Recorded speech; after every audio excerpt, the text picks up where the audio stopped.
Bibles tonight to Matthew chapter 17.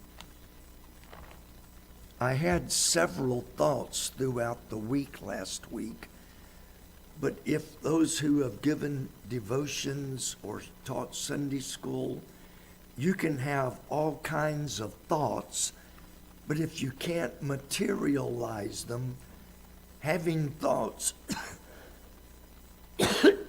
doesn't do much good. So I had several thoughts, but I could never get the outline to go with the thoughts. And so this afternoon, once it falls in place, it's like bam, bam, bam, just like that. It falls in place. And so tonight we're going to start with Matthew 17, verse 14. Matthew 17, verse 14. And when they were come to the multitude, there came to him a certain man, kneeling down to him and saying, that him is Jesus Christ. Lord, have mercy on my son, for he is lunatic and sore vexed, for oftentimes he falleth into the fire and oft into the water. In other words, he was very suicidal. Now, I have been asked recently, can a Christian commit suicide? I'm not going to preach on that, but if a Christian does commit suicide, they are being heavily influenced by demonic forces. No Christian who is following Christ will ever commit suicide.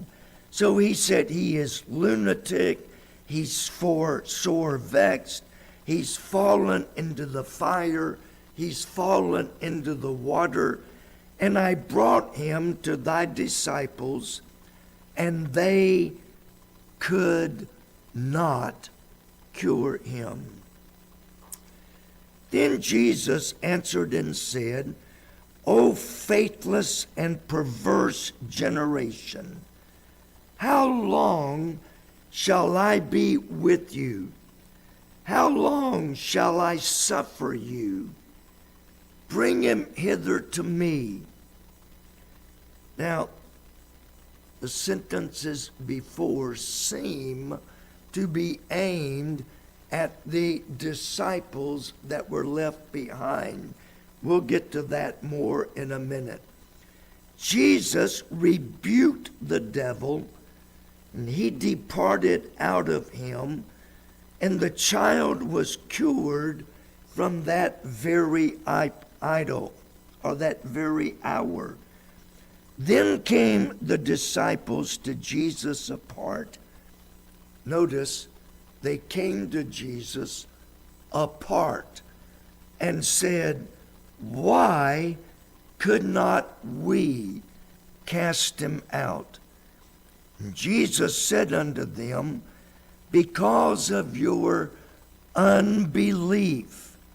For verily I say unto you, if ye have faith as a grain of mustard seed, ye shall say unto this mountain, remove hence to yonder place, and it shall remove, and nothing shall be impossible unto you. Howbeit, this kind goeth not but by prayer and fasting. Many pastors that I know and many Christians that I know often feel like failures. I've talked to some people that would shock you, and it's like I feel like such a failure in my Christian life. It can range from feeling like a total failure to where you feel like your whole entire life has been a total waste, or it may be a partial failure where you simply failed in one particular aspect or one particular job or task. I know preachers who have resigned and given up the ministry entirely because somehow they felt they had been a failure as a pastor. I think of a man I went to college with. Pastored a couple of churches. Then he was called to one church that I preached at in college. They called him as pastor. It was a horrible church. He did not last long, and he felt like such a failure that he has never preached, to my knowledge, in the last 50 plus years. He said, I'm a failure as a pastor, and he has never pastored again. And to my knowledge, he's never even preached again because he failed. He felt that he had failed at that one church. Sometimes it is the fault of the church. Not always, but sometimes it is the fault of the church for not standing behind him. Now, let's think about it for a moment. We have a lot more members than what's here tonight, obviously. But can you imagine? I grew up around the Army. My dad worked at the Army hospital. My brother was in the military. My dad was in the military. My uncle was in the military. I grew up around military. And I know from being around military, the Army has a code of conduct. No man left behind. And if one soldier is fighting, we're all fighting. That's their code of conduct. If one soldier is under fire, that entire platoon, that company, that division, they stand united, fighting with that soldier who is fighting. Now, picture a pastor for just a moment. And this is not all pastors. But a pastor is fighting a battle, many of which you never know about. But they're fighting and fighting. We'll look at some things later. They're fighting, and they look around and they can't find one single person who they can depend on to fight beside them, with them, and help them. I know people that feel like they failed as a Sunday school teacher. I know people that feel like they failed as a deacon. There are people who sang a special. And let's face it, we all have our bad days. I don't know if you noticed, but when I was leading singing a few minutes ago, I would try to get the first couple of words in soprano, and then I would switch back to bass, because that's the one thing I feel most comfortable with. But there are people who said, I want to sing a special. And they sing, and in their mind, they felt like they blew it. I botched it. I made a mess of it.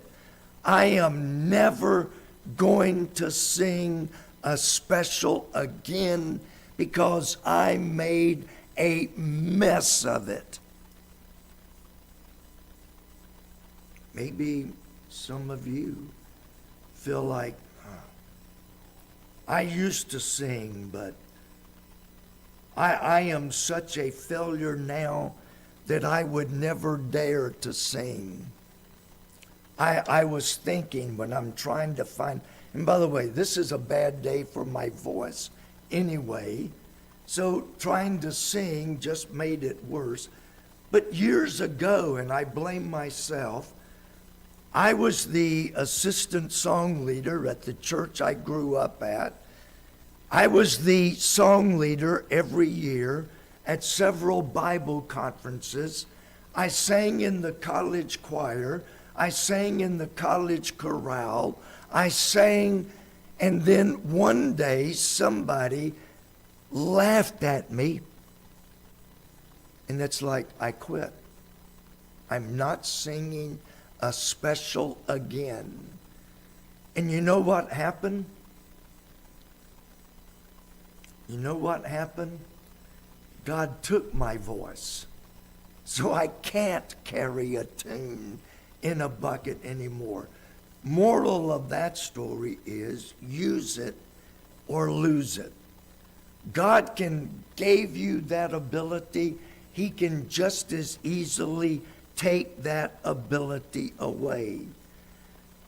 Pastors feel especially vulnerable because, let's face it, we've got 30, 40 people that you're trying to feed, trying to please, and there is not a pastor on earth that can please 30, 40, 50 people every service. It's impossible. And so you get disgruntled members. Maybe they're having a bad day. Maybe they got up with a headache. Maybe they let her stay asleep, you know. Did y'all catch that? Some of you still hadn't got it. Maybe they got up with an upset stomach. But whatever, the pastor's the one that frequently is the brunt of their anger, frustration, or whatever it is. And so the pastor feels like, I'm a complete failure. I resign, I quit, I give up. I'll go work at McDonald's. Maybe I won't get as many complaints. Not that you all do all the time. I'm just giving you many examples of many men that I have known. We're often called on to solve problems that they never trained us for in college. One of the things that I learned working with police officers, used to, the police academy was only a couple of months. And we're going way back. It taught them everything they need to know about being a policeman in a couple of months. Now it's up to almost 6 months, and the last I read, they are now thinking about extending it for several more weeks. In the early days, all you had to know was how to stop speeders, write tickets, stop people that run stop signs. If somebody gives you a rough time, bang their head against the wall, slap them in the back of the cruiser. Now, police officers have to be marriage counselors. They have to be grief managers. They have to be what's the word? Child counselors. You wouldn't believe how many calls they get. I remember your son told me this one. He got a call one night and lady said, I just can't control my child. You remember what your son said? Take him in the bedroom, blister his bottom good, and he won't give you any more trouble. They're not allowed to do that anymore. They've got to say, now, Junior, why are you being so unruly? Was your mama mean to you when you were a baby? Was your teacher mean? They've got to be child psychologists. They've got to be marriage counselors. They've got to be everything. And preachers are like that in many, many ways. I remember being called to a home, not here, not in Kentucky, but I was called to a home, and they said, can you talk to our two grown kids? Now, they were 16, 18 years old. We can't make them do anything. Can you talk to them and make them behave? And it's like, you're about 18 years too late. There's nothing I can do in 30 minutes that's going to undo what you've done in 16 or 18 years. But we're expected to walk in, okay, boys, this is how it's going to be, and the boys are going to straighten up and fly right and be model kids from here on. I'm good, but I ain't that good. I've been called dozens of times. My husband and I have fallen out of love. And I've told some of you this, you're a liar. You do not fall out of love. Love doesn't die.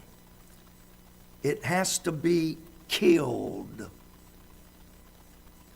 You kill love. It doesn't just die unless it dies from neglect. But we're supposed to know how to make kids behave, how to make husbands do what they're supposed to, how to make wives do what they're supposed to. And sometimes I've left a home and feel like I totally failed as a pastor. What do you say when someone calls you and they're in crisis mode and you don't have the answer? I must not be a very good pastor because I don't know what to say in every situation. Sometimes you're dealing with problems of everyone else. I have to constantly be reminded. I didn't until we went on YouTube. My picture is out there all over the world. So when I go out anywhere, I have to remember. I had a lady not long ago, she said, I know you somewhere. Well, where do you work? I work. No, I've never been there. Where do you live?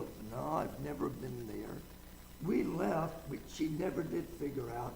But it dawned on me later, she may have seen me on the internet. I have to watch my P's and Q's. I have to walk in glass shoes because as a pastor, I'm supposed to be setting an example not only for the church, but also for the community. And sometimes we feel like utter failures. You feel helpless when you try to come up with something to say and you've never dealt with this before. and you have no idea what to say to fix the problem. Individual Christians often feel like failures.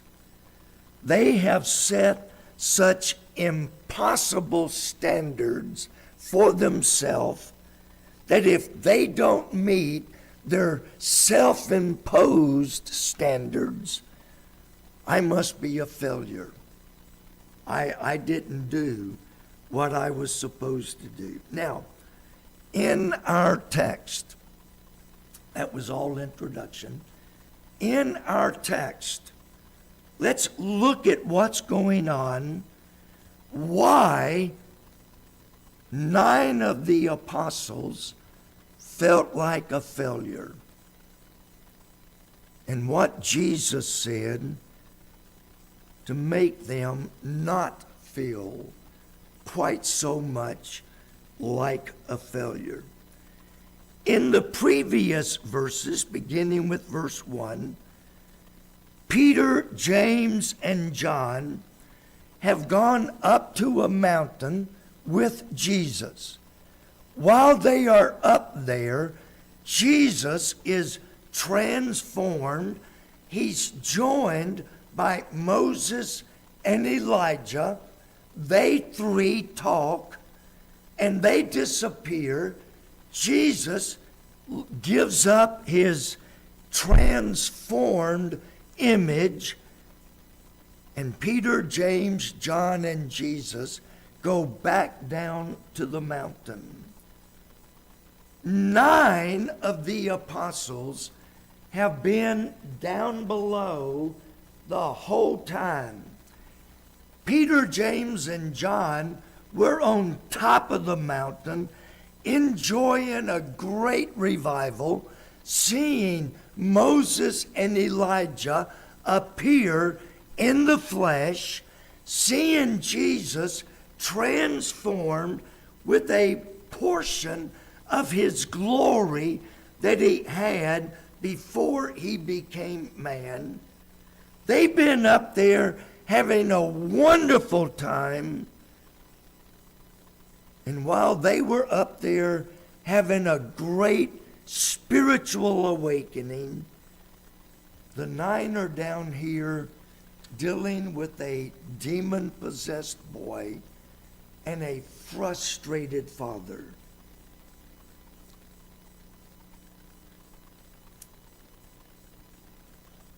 It wasn't like they weren't doing anything. They had tried. They had diligently tried to cast the demons out of this boy. They tried. They gave it their best. They weren't lazy. They weren't just wasting time. They had really, truly tried. But in spite of all of their efforts, they could not cast out the demons from this young boy. They had not rejected Jesus. They had not forsaken Jesus, but they totally failed in their effort to cast out this demonic boy's demons. What made it worse is they failed in front of a whole crowd of people that were standing around watching.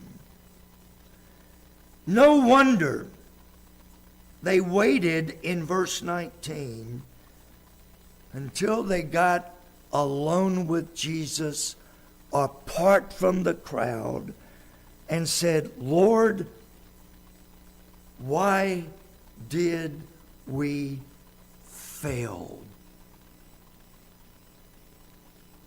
They understood, as apostles, they had previously been given power to cast out demons. So why this time did they fail? In Matthew chapter 10, Jesus sent them out, and in verse 8, he said, as you go, heal the sick, cleanse the lepers, raise the dead, and cast out devils. They went out, they came back, and saying, Lord, we healed the sick, we cleansed the lepers, Lord, we raised the dead, we cast out demons. So why did they fail this time? I think the context gives us some lessons.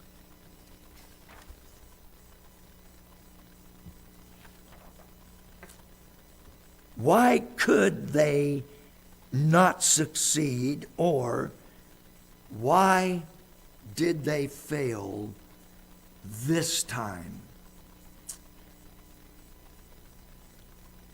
Contrary to popular opinion, success is not an automatic thing.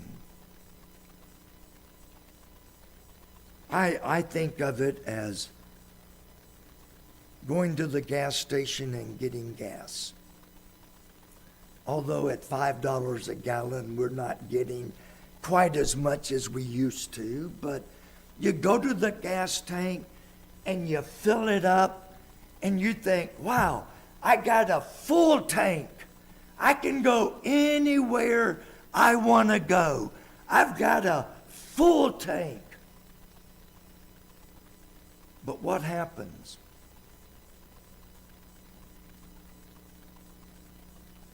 I don't know about y'all, but I know what happens to my car.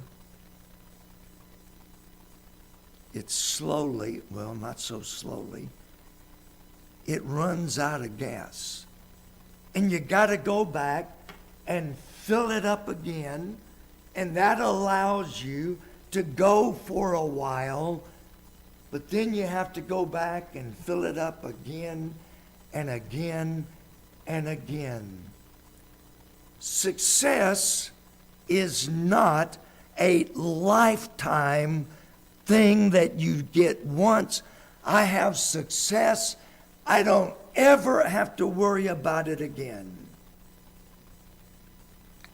That'd be nice, but it just doesn't happen. You don't get spiritual one service and stay spiritual for the next 5 years without doing something. Just when you think you won the victory, something happens and you realize the war hasn't even started yet. Man, I felt so wonderful. I felt so great reading the Bible, praying. I felt like God was right there with me. And the next day you wake up, and a good friend of mine in Ohio pastored a few miles outside of town. He had a favorite saying. We both would preach on Sunday, and then we would call each other on Monday and discuss our sermon, and and we would talk about the services. And I would call him up, or he would call me on Monday. How did it go yesterday? And he would say, not often, but several times, I felt about as spiritual yesterday as cold mashed potatoes. That was his saying. I knew exactly what he meant.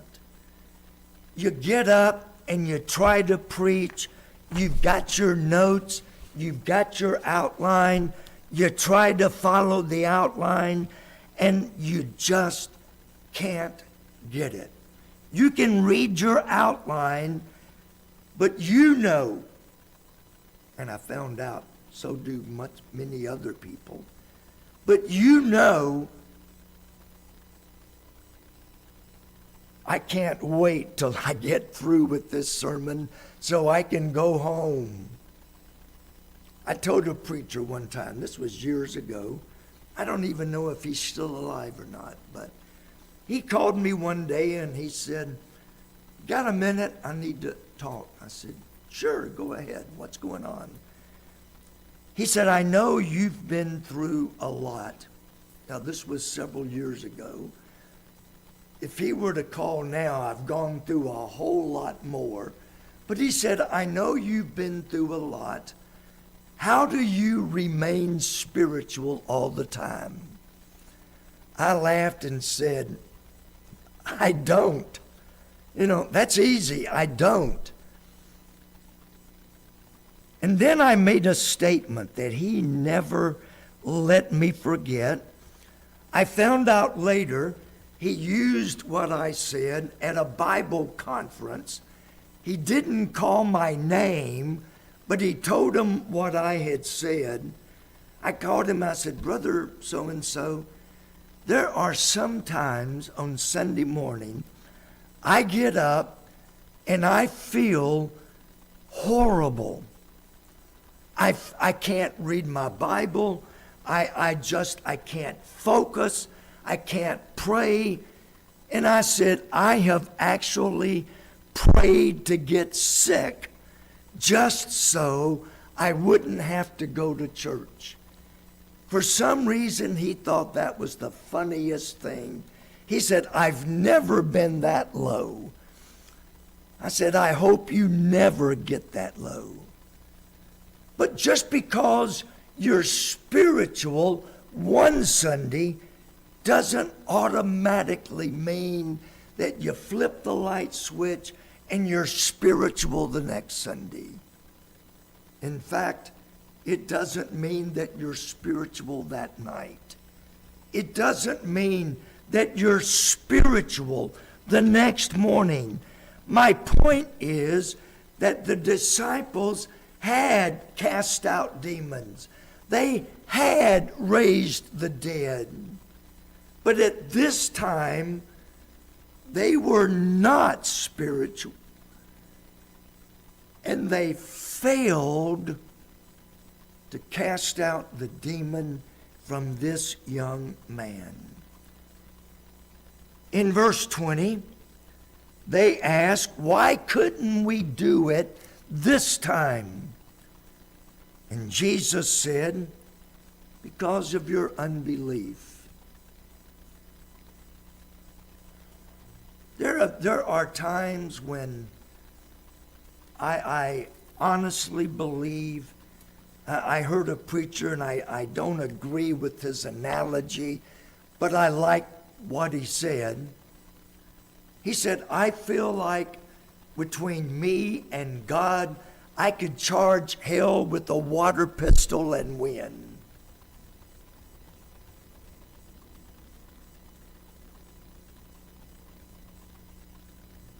But then there are other times that I'm afraid to even step out anywhere. Because what if this happens? What if that happens? What if this goes wrong? What if that goes wrong? Many times we lose our spirituality because, like Peter, we begin to look at the waves and the wind instead of keeping our focus on Christ. Because of your unbelief, you had it. You did cast out demons. You did raise the dead, but you took your eyes off of the point and began looking at other things, and I guarantee you, you will fail every time. Verse 21, howbeit this kind of faith, verse 20, this kind of faith comes only by prayer and fasting. Now, there's a lot of debate, and I do not intend to get into it. But I do know there is a direct connection, very direct connection, to how much time I spend in prayer and how much I feel like a failure. Sometimes my phone starts ringing. I wake up, turn on the side of the bed, put my feet on the floor, and my phone starts ringing before I even get up. I'm not complaining. I'm just saying some days it's like that all day long, and at the end of the day, it's like, I didn't take time to pray today like I should. Tomorrow, I'm going to feel it. There's a direct correlation between prayer and being able to trust God and follow Him. He mentions prayer, but he mentions fasting. And there's a big debate today. I'm not going to get into fasting. But does fasting in the Bible mean what some preachers think it means today? First church I pastored, I was very good friends with a pastor over in Cincinnati. He said, "How often do you fast?" And I said, "What are you talking about?" Duh. So he explained it, and I started fasting. His idea was going a whole day without eating. My wife fixed this big dinner one time, and I said, "Oh, honey, I'm fasting today." And it's like, next time you're going to fast, tell me before I cook a full meal. That's not what fasting was in the Bible. It's not simply going a whole day and not eating. That's not it at all. But fasting shows self-control. It does show a preoccupancy with prayer. You won't find, I don't think you'll find fasting without prayer. They weren't just skipping a meal. They were so engrossed in praying that they didn't stop praying to stop and go eat. In Luke 9:46, one of the things we find that kills spirituality is a feeling of superiority.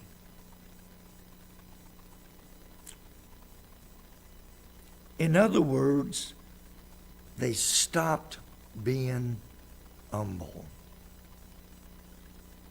In Luke 9:46, there arose a reasoning among them, that is, the apostles, which of them should be the greatest.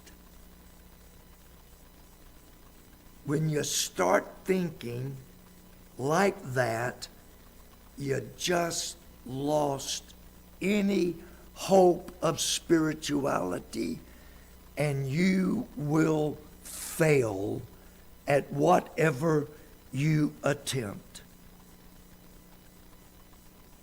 Nowadays, it's who has the biggest church, the largest congregation, and the biggest and the largest offerings.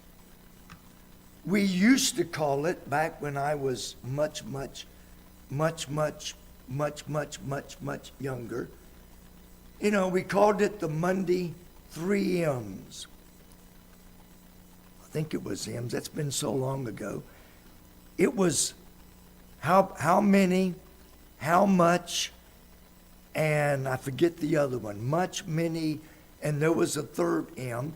How much was the offering? How big was the crowd? And whatever the third M was. On Monday morning, that was the talk of many preachers. Well, we had 150. Oh, Prince, you beat us. We only had 149. What are they measuring? Have you noticed we don't have a board saying how many present? You can look around and most of you can count everyone tonight in under 15 minutes. But it got to the point that I said, you know what? If that's what it's about, I don't want to put it on, 65? Woo! We're up today. Oh, 59. Oh, no.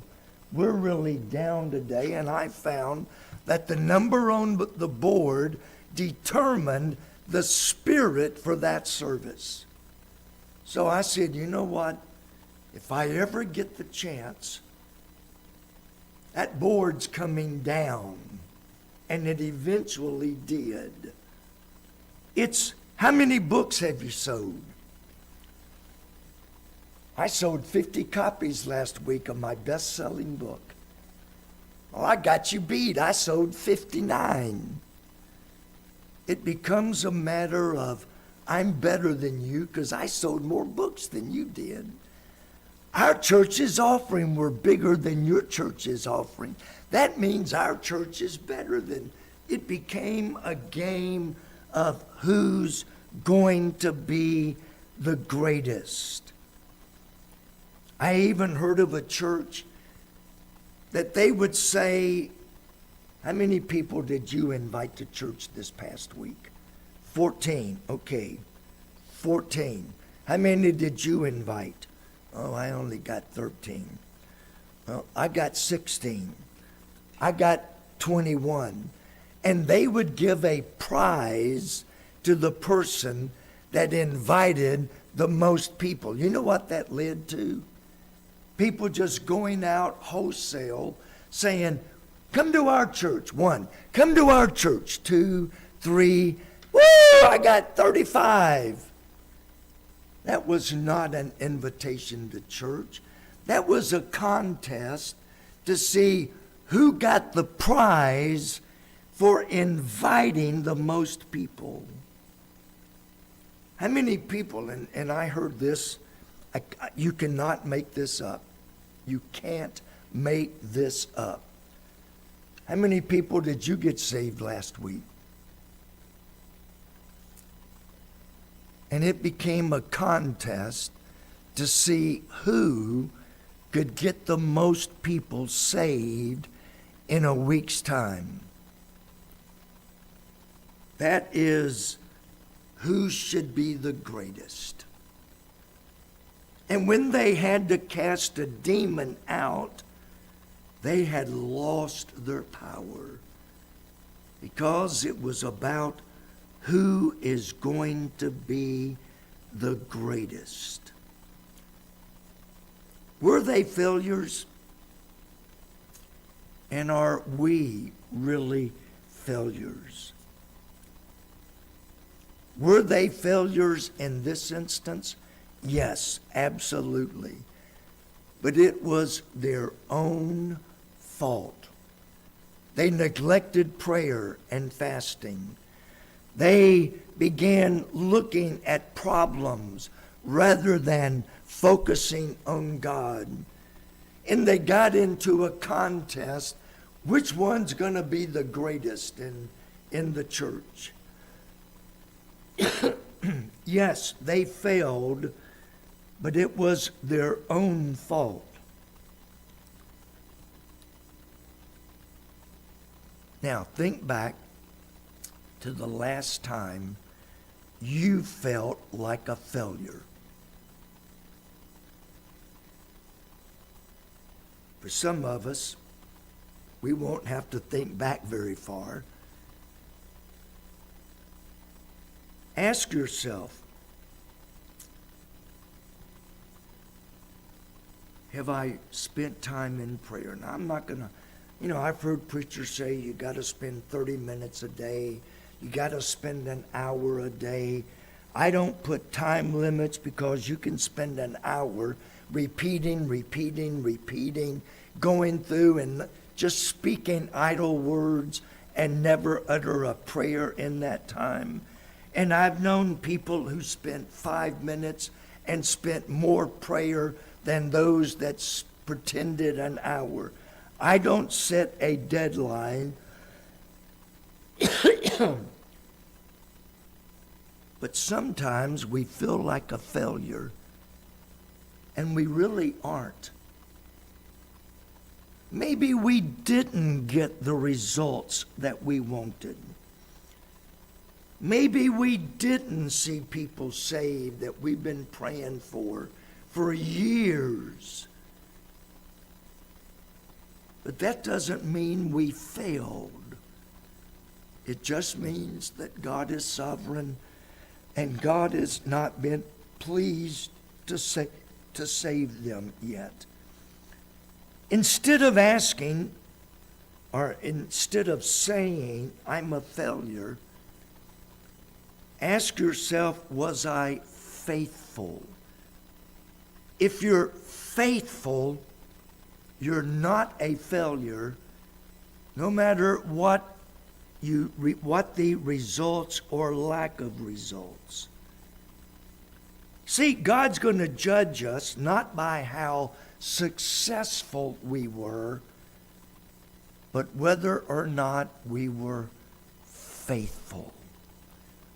If you're faithful in what God has given you, faithful in where God has put you, faithful in doing what God's Word says, if you're faithful, whether you ever see results or not, you are not a failure, period.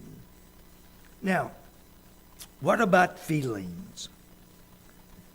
And I confess, recently, I fit into this first category more than I would like to admit.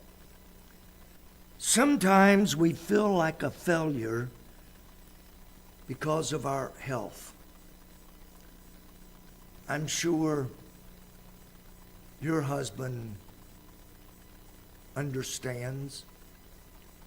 When you've got the flu and you're throwing up all over the place, and you've got other problems that are coming out all over the place, it's really hard to feel spiritual. It's like if you've ever had the flu, you're so busy throwing up, you don't even care if you're spiritual. Sometimes we feel like a failure because of our health. Sometimes we feel, and I'm emphasizing feel, because feelings are not always factual. But sometimes we feel like a failure because we're looking at someone else instead of looking at Christ. I look, and it's like I could point at almost all of you and say there are areas in your life that I would give anything to be like. I could say that about most of you. And you're wondering who I couldn't see it about. Don't look at other people. They are other people. It does not mean that you are a failure just because someone else may appear to be more successful than you are.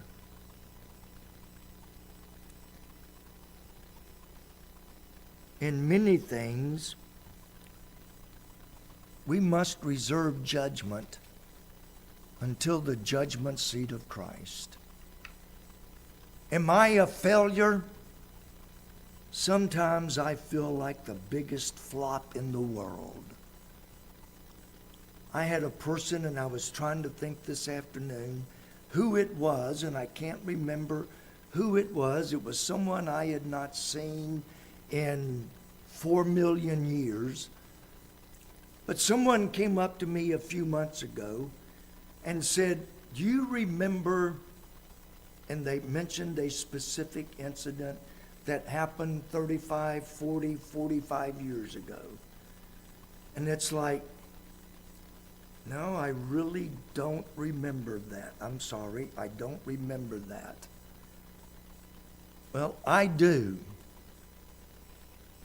I know whatever it was I did, and I have no idea.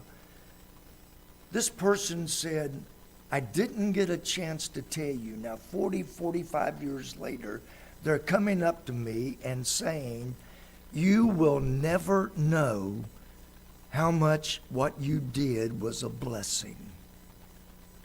Sometimes we won't know until we stand before the judgment seat of Christ. There's a song, and I forget who sings it. Person lived their life, felt like a total failure. They died and went to heaven, and they said, "Lord, I was a failure on earth." And God took them around, and he saw this sea of faces. And he said, "These are the people you influenced, although you never knew a single one of them. These are people that you influenced in your life, and they're here because of your influence." Now, that's not the song, and I'm not going to sing it. If you want it, I've got it on CD. But sometimes we do not know how successful we've been until we get to heaven, and God says, "See that person? You left a track on their door. See that person? You witnessed to them in the hospital. See that person? You influenced them." Don't feel like a failure until you stand before God. You might be surprised to hear God say, "Well done, thou good and successful." No, some of you caught me. "Thou good and faithful person." Well, I can't do what I did 50 years ago. Guess what? Neither can I. I was reading an article this afternoon. As our body ages, changes that we go through, and problems that we did not have at 30 and 35 and 40. But that does not mean because I can't do what I did at 30 that I'm a failure. It means that my opportunities have changed, but it does not mean that I failed as long as I am faithful where God put me. Father, we come.